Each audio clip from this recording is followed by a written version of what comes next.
Welcome to रश्मीस रसोई। नेहमीच आपण कोलबी, बोंबील, मांदेली खात असतो, पण मोदकं ही मच्छी खूप कमी जणांना माहिती आहे। सर्वांनाच मोदकं खाता येतात असं नाहीये, पण काहींना मोदकं खायची इच्छा असते पण बनवायची कशी ती माहिती नसते। म्हणून मुद्दामच आज मी तुम्हाला आमच्या आगरी कोळी पद्धतीने मोदक्याचं सुकं कसं बनवायचं ही रेसिपी दाखवणार आहे। त्यासाठी हा व्हिडिओ तुम्ही शेवटपर्यंत बघा आणि माझ्या चॅनलला लाईक, शेअर आणि सबस्क्राइब करा। आज आपण आमच्या आगरी कोळी पद्धतीने हे मोदकं आहेत ह्याचं सुकं बनवणार आहोत। त्यासाठी एक वाटा मी ह्या मोदकाचा घेतला आहे। तुम्ही बघू शकता किती फ्रेश मोदकं आहेत। आता ही मोदकं साफ करून घेऊया। कशी साफ करायची ते मी दाखवते तुम्हाला। सर्वात आधी डोक्याच्या इथे पकडायचं आणि ही मोदकं आहेत ना सुरीने इझिली साफ होतात। हे बघा, ह्याची खवलं आहेत ना अशी काढून घ्यायची। नंतर डोक्यापासून ह्या पोटापर्यंत ना असं कापून घ्यायचं आहे, म्हणजे ना पोटातली घाण पण निघते आणि काटा पण निघतो। अशा पद्धतीने सर्व मोदकं मी साफ करून घेते।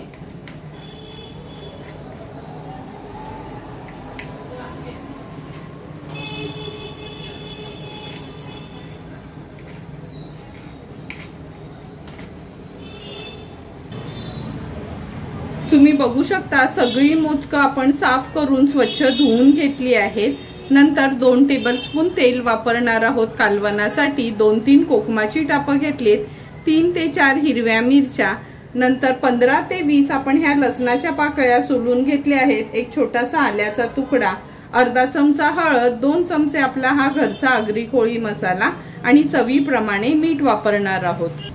सर्वात आधी कालवणासाठी हा लसूण आहे, नाहीतर चेचून घेऊ शकतो आलं आणि लसूण, नाहीतर क्रश बनवून घेऊ शकतो। मी आता ना ह्याचा क्रशच तयार करून घेते। हे बघा, मी ह्या क्रशर मध्येच हे आलं लसूण क्रश तयार करून घेतलं आहे। आता लगेचच आपण कालवण बनवायला सुरुवात करूया। ही मोदकं बनवताना ना ह्याला आपण पहिला मॅरिनेट करून घेणार आहोत। सर्वात आधी आपला हा घरचा आगरी कोळी मसाला, चवीप्रमाणे मीठ, हळद अर्धा चमचा, हिरव्या मिरच्या आणि ही कोकमाची टापं घेतली आहेत। आता व्यवस्थित ह्याला मॅरिनेट करून घेऊया।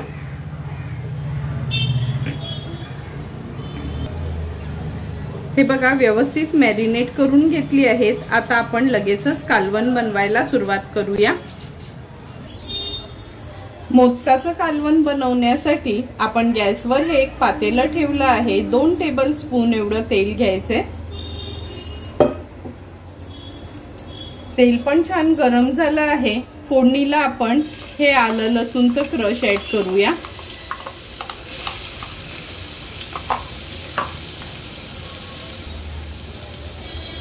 हा क्रश तेलावर थोडासा परतून घ्यायचा आहे आपल्याला।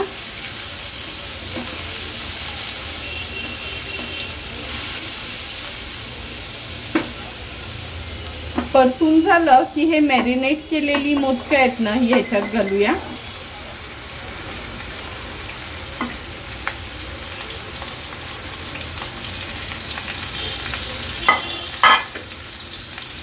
नंतर ह्याच्यामध्ये अगदी थोडंच पाणी ऍड करायचंय आणि अलगद हाताने आपल्याला हे मिक्स करून घ्यायचंय।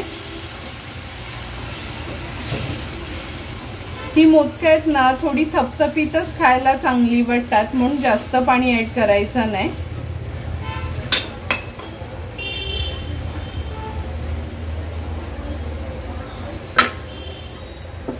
अलगद हाताने मिक्स करून झाली की हे पातेलं आहे ना असं हलवून घेते मी। खूप पळी किंवा कालताना ह्याला लावायचा नाही, कारण काही मोदकं अगदी नाजूक असतात, लगेचच तुटली जातात। गॅसची फ्लेम हाय ठेवते आणि हाय फ्लेमवर ह्याला एक उकळी काढून घेऊया। मोदकांना छान उकळी पण आली आहे। आता मी झाकण ठेवते आणि लो टू मीडियम फ्लेमवर 7 ते 8 मिनिटांसाठी ही मोदकं शिजवून घेऊया। 7 ते 8 मिनिटं झाले हे मोदकांचं सुकं आपण करत ठेवलेलं. तुम्ही बघू शकता, हे बघा, बघूनच तुम्हाला कळेल का अगदी व्यवस्थित आपलं हे मोदकं शिजलं गेलंय. आणि लक्षात ठेवा, असं ना खूप पळीने हलवायचं नाही, नाहीतर ना ते तुटले जातात. आता गॅसची फ्लेम हाय करते. हाय फ्लेमवर ह्याला छान उकळी काढूया आणि थोडीशी कोथिंबीर ऍड करूया. हे मोदकांचं ना असं सुकं कालवण असलं काच खायला खूप छान लागतं, म्हणून मी अगदी थपथपीत असंच हे कालवण तयार केलं आहे. आता आपलं हे मोदकांचं सुकं तयार झालं आहे. गॅसची फ्लेम स्विच ऑफ करूया आणि तयार झालेलं हे मोदकांचं सुकं आपण सर्विंग प्लेटमध्ये सर्व करणार आहोत.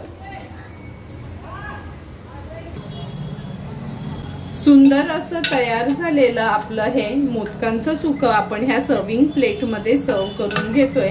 तुम्ही बघितलं असेल का अगदी थोडंसंच पाणी घातलेलं, त्यामुळे हे मोदकांचं सुकं आहे ना आपण नॉर्मली चपाती किंवा भाकरी सोबतच खात असतो. तुम्हाला पण जर मी बनवलेलं हे आमच्या आगरी कोळी पद्धतीचं मोदकांच्या सुक्याची रेसिपी आवडली असेल तर तुम्ही पण नक्की आमच्या पद्धतीने एकदा तरी ही मोदकं आणून हे मोदकांचं सुकं घरी ट्राय करा आणि मला कमेंट करून सांगा की तुम्ही बनवलेलं हे मोदकांचं सुकं कसं झालंय ते.